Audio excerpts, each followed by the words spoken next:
Okay, on to the book study. Mr. Myers.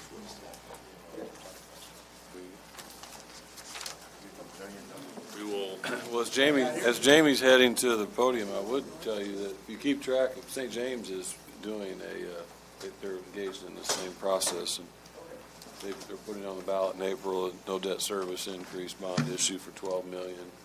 Performing Arts Center scheduled to go to the backside of their existing gym, no longer utilizing their existing stage, which is in the high school gym, and then early childhood classrooms, and then renovations to their existing high school facility for boilers and roofs and things of that sort. So I've been talking with Dr. Johnson. I actually floated the idea of a Phelps County field house that we would put on the boundary between Rolla and St. James, and we would call it, and then field house meaning multi-purpose facility. I'm being serious. That would be the Bulldog, or we could go Tiger Bulldog Gymnasium, so that we both have the same mass facility right out somewhere like by Matt's Steakhouse that we could both utilize. Their board didn't want to go for that. We're trying to think differently, you know. Yeah, I thought the Phelps County field house would be kind of neat. And it would be. we could argue about the color of the floor and the bleachers, red and maroon, the other kind of clothes. But anyway, sorry. Explore all ideas. It was filler until you got to the podium. Oh, thank you. All right, so I had chapter, I think it was 8, where he talks about, Stephen Constantino talks about engage every family in decision-making. And I actually went to his website and discovered that he's just been appointed the acting state superintendent of public education in Virginia. He was appointed by the governor there, Terry McAuliffe, just in December. So I guess in that state the governor appoints the superintendent. Not referring to Missouri's issues. So he early in this chapter he quotes this lady, Joyce Epstein, and I shared this because I think it kind of sums up where he takes off in this chapter. And all parents must be given opportunities to offer ideas and suggestions on ways to improve their schools. Having families as true stakeholders in the school creates feelings of ownership of the school's programs and activities. So it's beyond just involving them to involve them and to get their opinions and ideas, but actually to also create that sense of ownership. So I think that's a piece that maybe we don't always think of when we think of involving people. So, any thoughts about that? Of course, my first question when I read that was, what programs and activities are we talking about, right? I mean, what's included in that? And sometimes I think writers will, make pretty bold statements like this, but then what do they really mean? What are they specifically talking about? Which is on the next slide, Nancy. Thank you. And these are some examples that he brings out there early in the chapter on page 162. These aren't specific to his principles, but these are just some examples. So, I did think that when someone has a feeling of ownership, they definitely put more into it.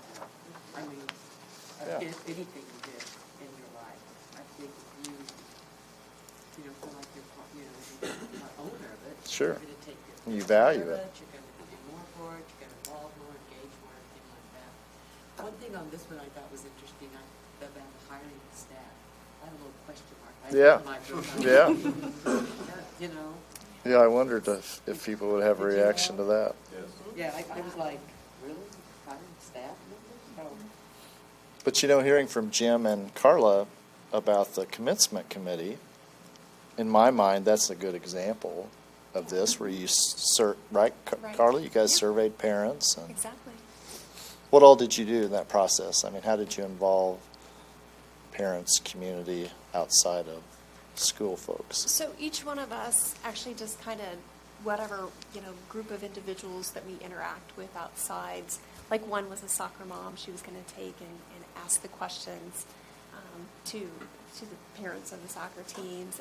I know me personally, I took it back to the hospital. I went through the corridors and found people that would be, having children that would graduate within the next 3 to 5 years, and asked them the question, asked them to go online and fill out the survey that they'd be getting. So, I think each one of us kind of took a different approach, but really just tried to encourage other community members to participate in the survey process. But it worked out really, it was a pretty good, I think, turnout. And it wasn't surprising, I think, when we got the results back. It was something we kind of were already feeling, that would probably be a good thing to move it and to maybe consider letting the kids out, especially based on the information that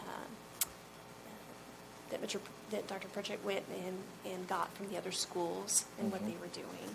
And some of us, too, being not graduates of Rolla, we have experience getting out early when we graduated. So that wasn't, I don't think, a new concept.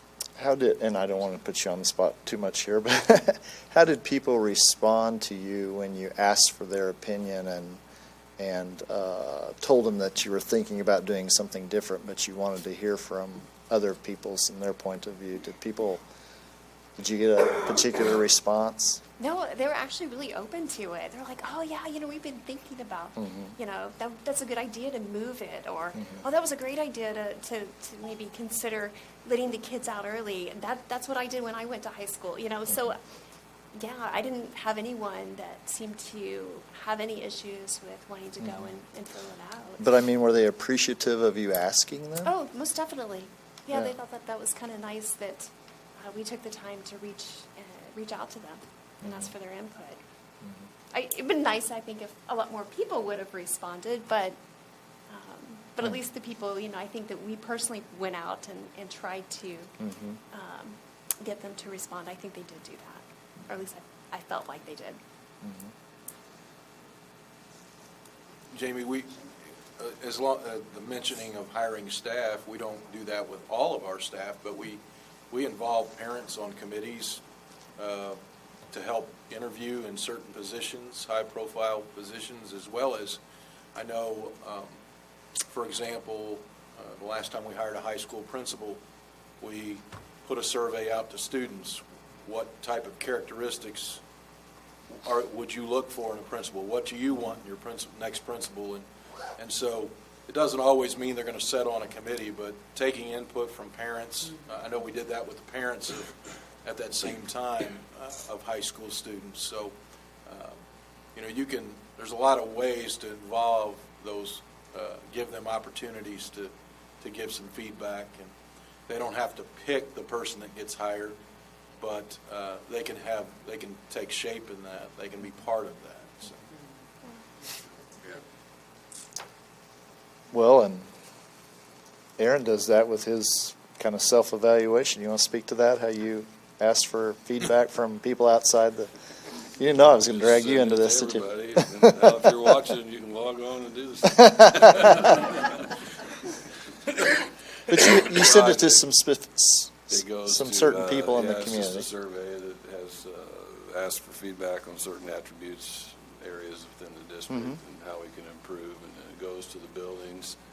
Principals are asked to share with their leadership teams and their PTOs, and it gets pushed out to the Chamber of Commerce. And not all areas would someone interact with me on, but if they can answer one or two or three, then that feedback just goes into ongoing. It's going on until March 1st, so it goes beyond my evaluation because it helps guide personal growth, which is important, and you all have access to it in real time. So yeah, I think, when you kind of get past that initial, gosh, would we really do that? Well, there really are ways that I think our district is doing some of those things. Definitely get input from it. Well, the CSIP was built on that.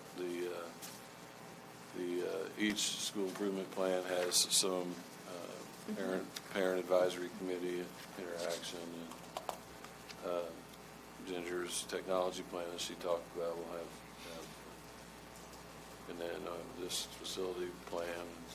We do the surveys. So we'll do one this spring from Patron Insight about how we're doing, and then we'll guiding, whatever happens with our vision with the facility plan moving forward programs. This building, RTC has advisory committees that have parents and business people that help drive the need program evaluation. So there are a lot of places for opportunities. I think one thing, sometimes it seems like the same people. Make sure your circle of input is diverse, rather than the same players all the time. You keep asking the same people because they say yes. And he talks about that in the Yeah. chapter, about the importance of pulling in different people to be Each- parts of those groups. Each not always teacher does using- a parent survey, as each building does too. So there are plenty.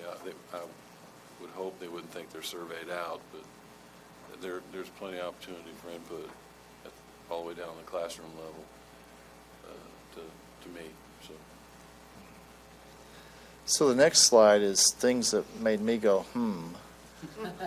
And I wondered if there weren't some things in this chapter that made some of you go, Maybe you highlighted or something that you'd like to share. But these are a couple that just stuck out to me.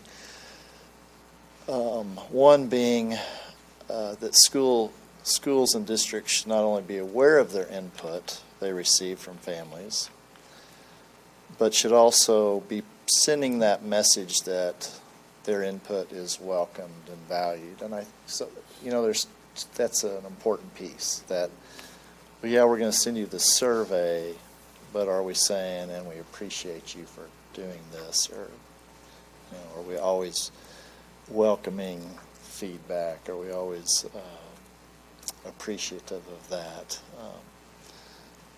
And that's a tough one sometimes. And then the second one is, I really like that concept of, or was interested to me because I've seen it in other kinds of agencies and organizations where they really look to develop some parent leadership and people that can not just be involved in what the organization is doing, but also be, in a sense, mentoring to other family members and parents that are working with that organization. And I know there's a lot of research out there about that right now in kind of the social service network. So I just thought that was interesting, and I was thinking tonight, we were talking about new families that come to the district and stuff, and I know when a new student comes into a school building, we have students that show them around and introduce them to other kids and invite them to have lunch with them and all those kinds of things, which is outstanding, right? But what if we had some parents that were willing to do some of those same kinds of things with new families and introduce them to the school and the community for that matter? So just a thought. And that was one of the sample activities, the whole idea of parents planning an orientation program Right, for other right. parents. Yeah. Just to add, in addition to, just the appreciation of getting their feedback, but also letting them know what you did with their feedback. Where'd you take that? Exactly. Yeah. So, anybody else have anything from the chapter that made you go,